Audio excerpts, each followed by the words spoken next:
Welcome back to my YouTube channel Babita chemistry classes. ये lecture जो है 10th क्लास के लिए है और इस लेक्चर में हम क्या पढ़ेंगे, बायोलॉजी पढ़ेंगे। और बायोलॉजी का भी कौन सा chapter, first, that is life process. ठीक है, this is our 6th lecture. In last lecture we have discussed about respiration in plants. Okay, वो हमने कंप्लीट कर लिया था। इस लेक्चर में हम पढ़ेंगे respiration in animals. Okay, different organisms जो होते हैं उनमें रेस्पिरेशन कैसे होता है। तो respiration, let us start. Main topic क्या है तुम्हारे पास, रेस्पिरेशन इन एनिमल्स। ठीक है, देखो बेटा, एनिमल्स हो, ऑर्गेनिजम्स हो, प्लांट्स हो, उनमें कॉन्टिन्यूसली जो एक्सचेंज है वो होता रहता है गैसेस का। किस किस के बीच में, ऑर्गेनिज्म के बीच में और एनवायरनमेंट के बीच में। गैसेस का एक्सचेंज तो होगा ही, कार्बन डाइऑक्साइड रिलीज होगी, ऑक्सीजन जो इनहेल की जाएगी, कार्बन डाइऑक्साइड जो एक्सहेल की जाएगी। तो ये कहता है कि जहाँ से ये प्रोसेस हो रहा है, जिस भी सरफेस से हो रहा है, कोई भी सरफेस हो, वो चाहे किसी भी ऑर्गन का सरफेस हो जहाँ से रेस्पिरेशन होता है, या फिर कोई स्किन हो, गिल्स हो, वट एवर, जो भी सरफेस है जहाँ से भी ये रेस्पिरेशन प्रोसेस हो रहा है, वो सरफेस कैसा होना चाहिए बेटा, थिन होना चाहिए, परमिएबल होना चाहिए और थोड़ा सा लार्ज होना चाहिए। जितना बड़ा होगा उतना ही रेस्पिरेशन अच्छे से हो पाएगा ना। पतला होगा तो भी हमारे लिए बेनिफिशियल है, ताकि जो गैसेज हैं उनका एक्सचेंज जल्दी से हो जाए। और परमिएबल का मतलब क्या होता है बेटा, कि जो गैसेज हैं वो उनको परमिट करे आने के लिए, कार्बन डाइऑक्साइड को, गैस को बाहर जाने के लिए परमिट करे और ऑक्सीजन को अंदर आने के लिए परमिट करे। मतलब कि कोई भी डिफ्यूजन जो प्रोसेस है उसके लिए क्या जरूरी है, परमिएबिलिटी होनी जरूरी है किसी भी सरफेस की। वो सरफेस चाहे किसी का भी हो, कोई भी ऑर्गन हो, कोई भी स्किन हो, या किसी के थ्रू भी। ठीक है, तो ये कहता है कि जो रेस्पिरेशन है वो ऑर्गेनिजम्स और एनवायरनमेंट में कैसा होता रहता है, एक्सचेंज होता रहता है, गैसेस का कॉन्टिन्यूसली एक्सचेंज होता रहता है। तो यहाँ पे मैं आपको ये बात बताना चाहती हूँ कि जो रेस्पिरेशन के लिए जो भी सरफेस है वो सरफेस कैसा होना चाहिए, थिन, पतला होना चाहिए, परमिएबल होना चाहिए और कैसा होना चाहिए, लार्ज होना चाहिए। तो यहाँ पे आप एक लाइन लिख सकते हो, for respiration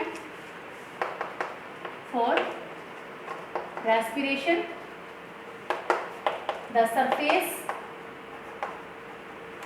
surface must be thin, large and permeable। कैसा होना चाहिए, वो परमिएबल होना चाहिए, थिन है और कैसा होना चाहिए, लार्ज, ताकि जो गैसेस का एक्सचेंज है वो बिना रुकावट के अच्छे से हो सके। तो अब हम पढ़ लेते हैं कि डिफरेंट एनिमल्स जो हैं, ऑर्गेनिजम्स जो हैं, वो कौन कौन से हैं, उनमें किस किस तरीके का रेस्पिरेशन होता है, या फिर वो किसके थ्रू रेस्पायर करते हैं। तो कुछ ऑर्गेनिजम्स हैं लाइक माइक्रो ऑर्गेनिजम्स, एक एक करके मैं आपको बता देती हूँ। फर्स्ट, इन माइक्रो ऑर्गेनिजम्स, ठीक है, माइक्रो ऑर्गेनिजम्स जो यूनिसेलुलर है, जैसे अमीबा। ठीक है, माइक्रो ऑर्गेनिज्म का नाम लेके तो सबसे पहले कौन आता है, amoeba.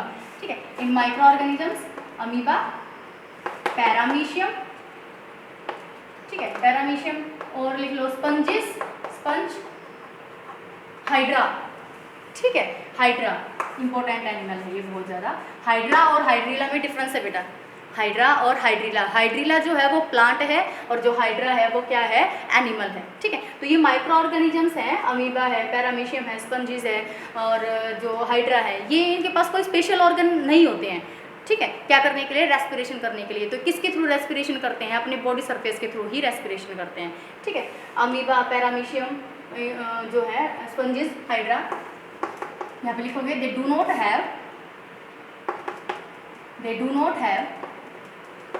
Not have special organs.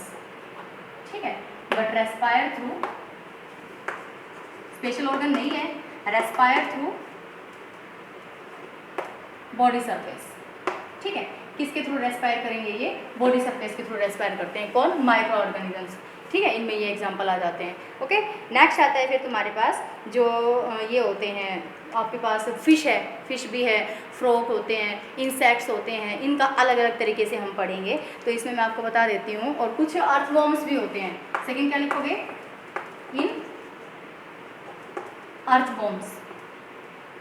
ठीक है, अर्थवॉर्म्स के अंदर जो अर्थवॉर्म्स होते हैं, केंचुआ बोलते हैं आप इसको हिंदी में। अर्थवॉर्म्स क्या होते हैं, केंचुआ। ये जो होते हैं केंचुए, ये किसके थ्रू रेस्पिरेशन करते हैं, स्किन के थ्रू। इनकी स्किन कैसी होती है, बिल्कुल मॉइस्ट होती है ना। ठीक है, स्किन जो, और कब निकलते हैं ये केंचुए, जब बारिश का मौसम होता है, क्योंकि जब बहुत ज़्यादा बारिश होती है, कहाँ रहते हैं, सॉइल के अंदर ही रहते हैं ना, नीचे रहते हैं, मिट्टी में रहते हैं। तो जैसे ही बारिश ज़्यादा होती है, बहुत ज़्यादा बारिश हो जाती है, तो उससे क्या होता है कि जो जहाँ पर ये रहते हैं उनमें क्या हो जाते हैं, वाटर ड्रॉपलेट्स फंस जाते हैं, तो जिनकी वजह से ये बाहर निकलना स्टार्ट कर देते हैं। ठीक है, तो इन अर्थवॉर्म्स के अंदर जो रेस्पिरेशन होता है किसके थ्रू होता है, स्किन के थ्रू। तो लिखेंगे आप द रेस्पिरेशन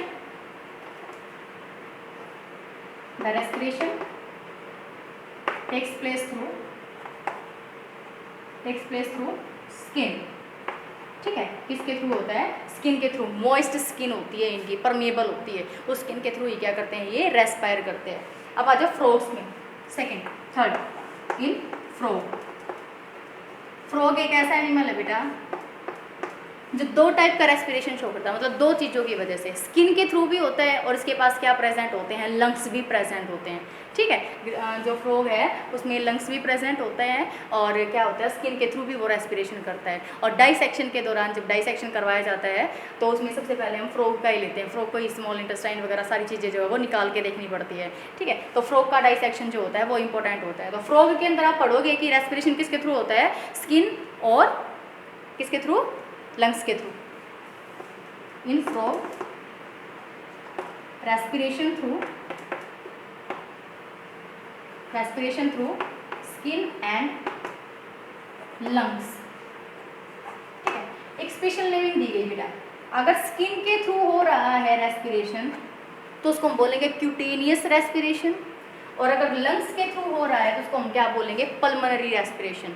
पल्मोनरी वर्ड बहुत ज़्यादा यूज़ करोगे आप, ठीक है, ह्यूमन बींग्स के अंदर, क्योंकि ह्यूमन बींग्स में क्या होते हैं, लंग्स ही होते हैं जिसमें रेस्पिरेशन प्रोसेस होती है। ठीक है, तो स्किन के थ्रू जो रेस्पिरेशन होगा उसको हम क्या बोल देंगे, क्यूटेनियस। ठीक है, रेस्पिरेशन। और अगर जो लंग्स के थ्रू होगा उसको हम क्या बोलेंगे, पल्मोनरी रेस्पिरेशन। ठीक है, क्या बोलेंगे, पल्मोनरी रेस्पिरेशन। ध्यान रखेंगे आप कि जो फ्रॉग होता है उसमें दो ऑर्गन्स जो होते हैं वो क्या करते हैं, रेस्पिरेशन का काम करते हैं। कौन कौन है, स्किन के थ्रू भी हो सकता है और लंग्स के थ्रू भी हो सकता है। स्किन के थ्रू होगा क्यूटेनियस रेस्पिरेशन बोलेंगे उसको, लंग्स के थ्रू होगा तो वो क्या कहलाता है, पल्मोनरी रेस्पिरेशन कहलाता है। क्लियर हो गई यहाँ तक बात। अब आते हैं इंसेक्ट्स पे। जो इंसेक्ट होते हैं जैसे ग्रास होपर है, हाउस फ्लाई है, कॉकरोच है, तो उनके अंदर क्या प्रेजेंट होते हैं, वो भी किसके थ्रू रेस्पिरेशन करते हैं, ट्रैकिया, ट्यूब्स होती हैं उनके अंदर, एयर ट्यूब्स प्रेजेंट होती हैं ट्रैकिया के थ्रू। यहाँ पे लिखेंगे आप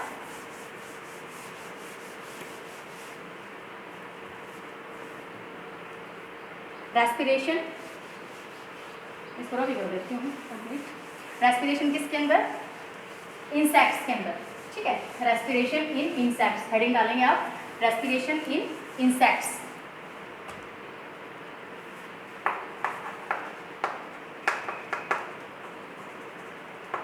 रेस्पिरेशन इन इंसेक्ट्स। और वो इंसेक्ट्स कौन से हो सकते हैं तुम्हारे पास, ग्रास होपर। ठीक है, grass hopper, house fly, cockroach. ठीक है, इनमें जो रेस्पिरेशन होता है किसके थ्रू होता है, गैसेस का एक्सचेंज किसके थ्रू होता है, ट्रैकिया के थ्रू होता है। ठीक है, उनको हम क्या बोलते हैं, एयर ट्यूब्स भी बोलते हैं। तो लिखेंगे आप यहाँ पर एक्सचेंज ऑफ गैसेस थ्रू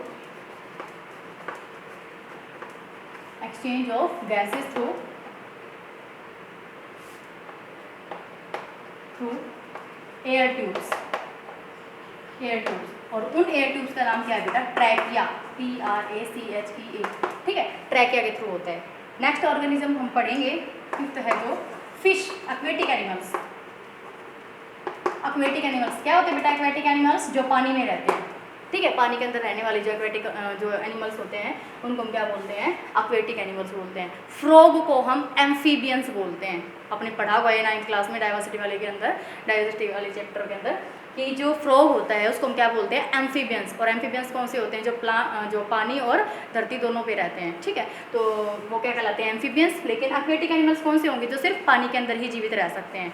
तो एक्वेटिक एनिमल्स में कौन आ जाएगा, फिश, प्रॉन। ठीक है, जो पानी के अंदर रहते हैं। ये इनके अंदर क्या प्रेजेंट होते हैं, इनके अंदर एक स्पेशल ऑर्गन प्रेजेंट होता है, गिल्स। ठीक है, दे रेस्पायर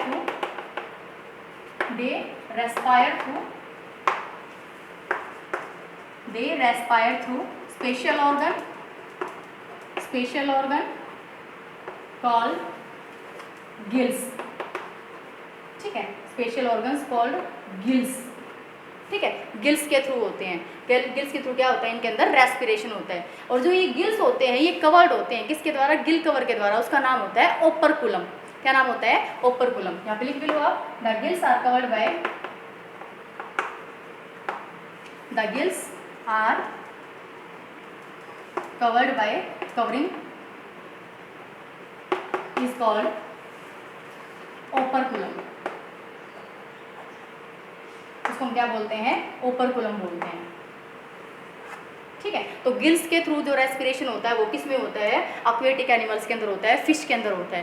एक्चुअल में गिल्स कहाँ पे प्रेजेंट होते हैं, दोनों साइड से प्रेजेंट होंगे, ठीक है। और जो बिहाइंड द आइज, उनके आई से पीछे प्रेजेंट होते हैं क्या, गिल्स। और जो गिल्स होते हैं वो कैसे काम करते हैं कि जो फिश है वो माउथ के थ्रू क्या लेके जाती है, अंदर वाटर लेकर जाती है, फिर वो वाटर को कहाँ पर पहुँचा देती है, गिल्स के अंदर। और गिल्स क्या काम करते हैं, उसमें से ऑक्सीजन को एब्जॉर्ब कर लेते हैं, ठीक है। तो ऑक्सीजन के थ्रू वो क्या कर सकती हैं, रेस्पायर कर सकती है। तो ये हमें देखना पड़ता है कि भाई जो कोई भी फिश है वो कितनी बार माउथ के अंदर पानी लेकर जाती है, तो उसी से हम क्या पता लगा सकते हैं, रेस्पिरेटरी रेट पता लगा सकते हैं, ठीक है। तो ये पता होना चाहिए आपको कि गिल्स क्या होते हैं, ओपरकुलम क्या होता है, कि वर्ड से आ जाता है, बच्चे पूछते हैं कि व्हाट आर ओपरकुलम, ठीक है, व्हाट इज ओपरकुलम। तो ओपरकुलम क्या होती है, ये एक गिल्स की कवरिंग होती है जो उनको प्रोटेक्ट करके रखती है, ठीक है, किसको, गिल्स को। तो गिल्स की जो कवरिंग होती है वो क्या कहलाती है, ओपरकुलम। और ये बाहर से दिखाई नहीं देते, जो गिल्स होते हैं वो बाहर से दिखाई नहीं देते, ये अंदर प्रेजेंट होते हैं, ठीक है, बिहाइंड द आइज। ओके, क्या काम होता है इनका कि जो वाटर फिश ने अंदर लिया है उसमें से सिर्फ ऑक्सीजन को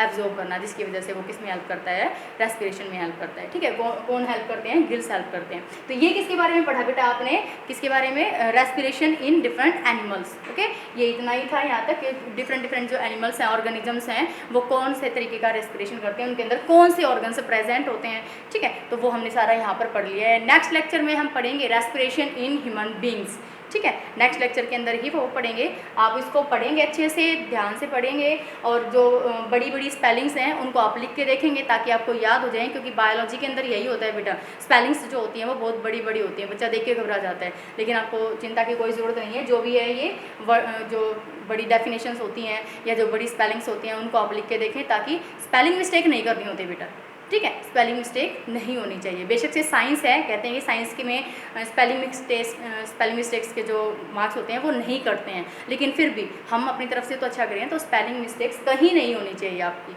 ओके, तो इस चीज़ का आप खास ध्यान रखेंगे। तो आप इसको रिवाइज करेंगे, याद करेंगे इस चैप्टर को, ठीक है। और कोई भी क्वेरी है तो आप कमेंट बॉक्स में लिखकर पूछ सकते हैं। तब तक के लिए हम नेक्स्ट लेक्चर में मिलेंगे। आपको अगर वीडियो अच्छी लगी हो तो वीडियो को शेयर किया कीजिए प्लीज़, कमेंट भी कीजिए और लाइक भी कीजिए। Thank you.